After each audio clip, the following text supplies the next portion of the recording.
Ciao, sono Giulia. Giulia K.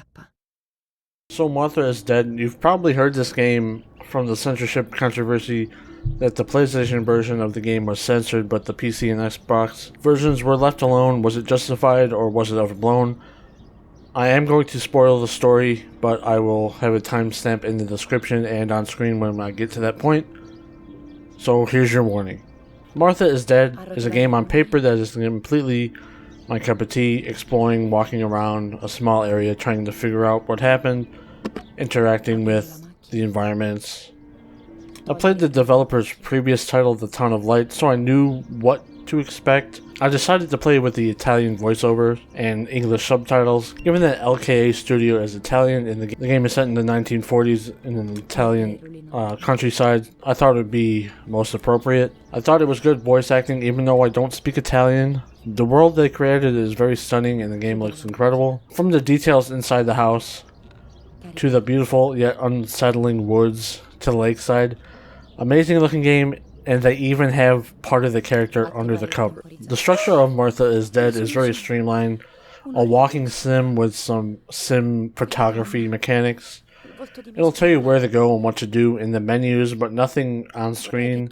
There is also a map that shows objective areas. I found that to be nice, not having to slowly wander around the surrounding areas of the house. There is a run button, but it doesn't help much. Giulia, the character we play as, also has a bike, but the controls are so awkward and it's borderline useless. I recommend just running everywhere. A very welcome thing that this game does is give you a save point at the beginning of each chapter, so it's easy to jump back to a certain point in the game if you miss something or you just want to experience something again. The story of Martha is Dead is somewhat of a mixed bag for me. Set in 1944 Italy, Giulia finds a body floating in the lake, and it turns out to be her deaf twin sister Martha. Their mother, Irene, mistakenly thinks Giulia is Martha, so Giulia is sort of forced to pretend to be deaf and not speak because Martha was traumatized at a young age and stopped talking. Giulia sets out to find the truth while her mental health deteriorates in the days after Martha's death. You'll walk around the family home and the woods nearby, taking and developing some photos, some mandatory, some not. There are a few that are optional puzzles. And there was a side quest where you help the Italian resistance by being a somewhat of a spy that entails sabotaging some stuff, finding out where a tank is and some weapons. And it does have a cool Morse code decoder puzzle. To find out the truth of what happened, Giulia sets out to contact the White Lady, a local legend that has been in Giulia's life since childhood. Her Nana always read her the story.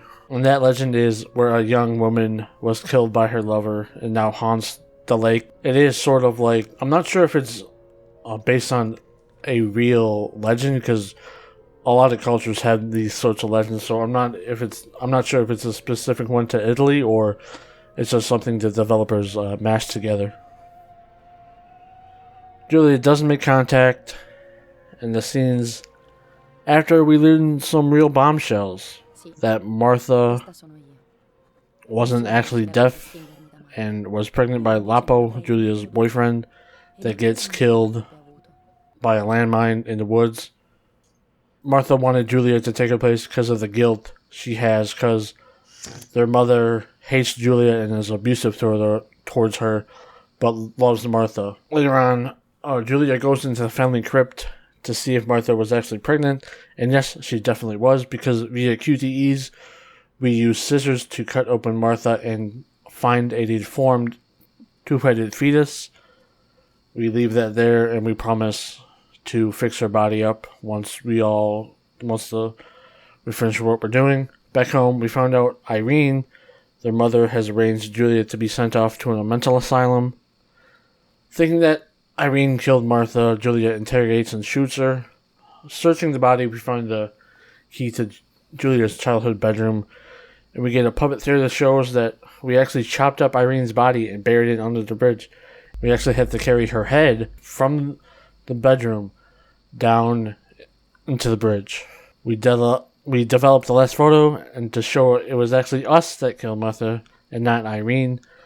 Leaving the dark room, we are ambushed by the Italian resistance, captured, tortured along with our father Eric, who is a general in the German army, who gets killed, but we are spared. We go into the dark room once more to get another shocking revelation, which reveals that Martha does not exist, but is the split personality of Julia.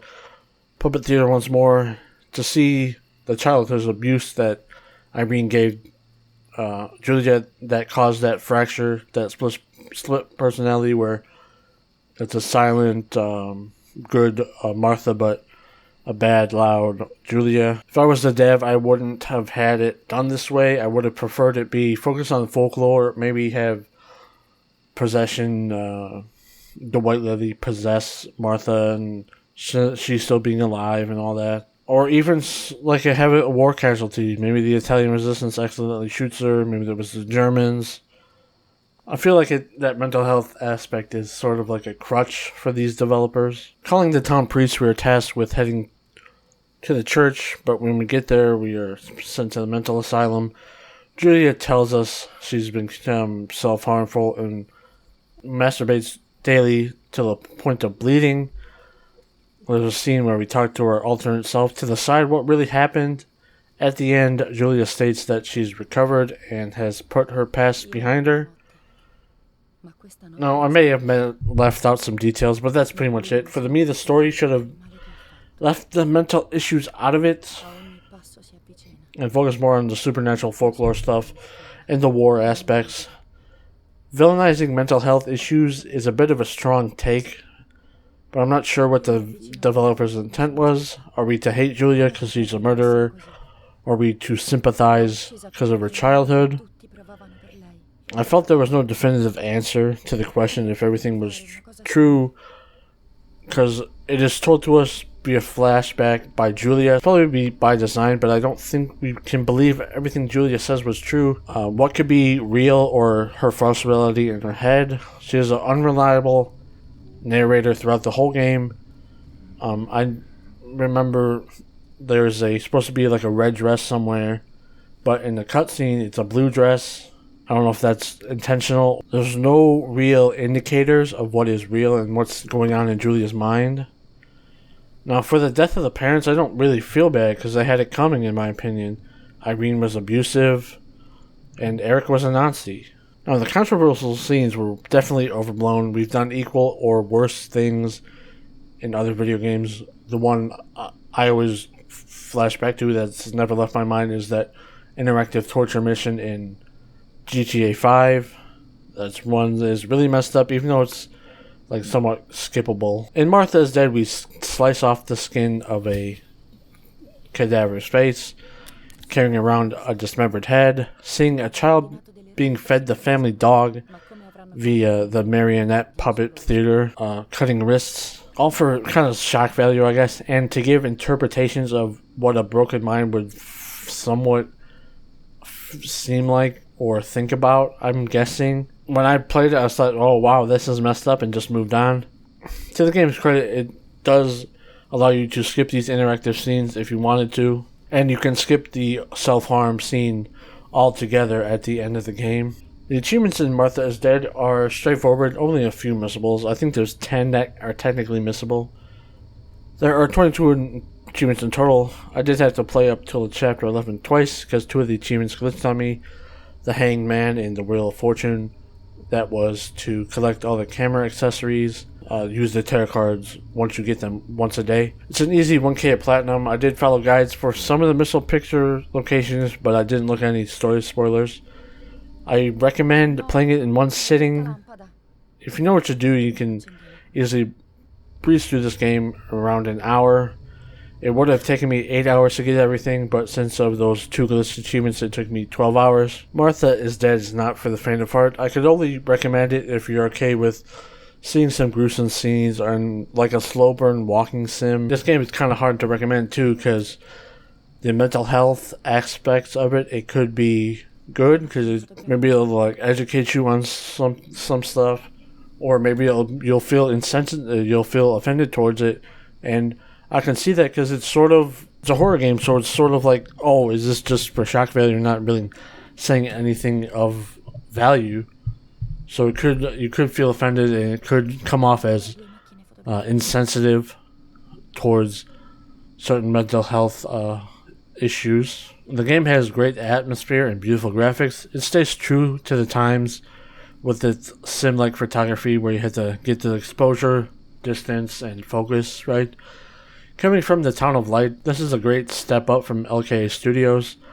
I hope they continue to make games, but ease off on the mental health aspects of the game, because I think this is what the studio wants to do. I know they aren't malicious and their heart is in the right place, but in my personal opinion, I don't think horror or thrillers like this are the avenue for that type of material. So I hope you enjoyed my ramblings on Martha is Dead. It's a good game. It's well made. I only had one glitch, which I'll show at the end here. But it's just something. It's so hard to recommend because you'll need to be like in the right mental state for this if you're somewhat sensitive to that sort of thing.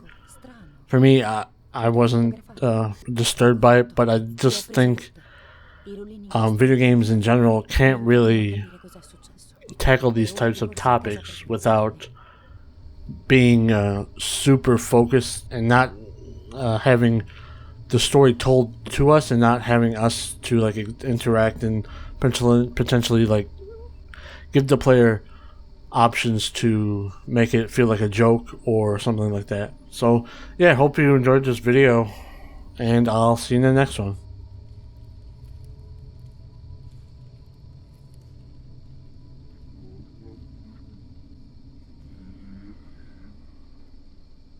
Come sarà finito qui? Mi sembra familiare.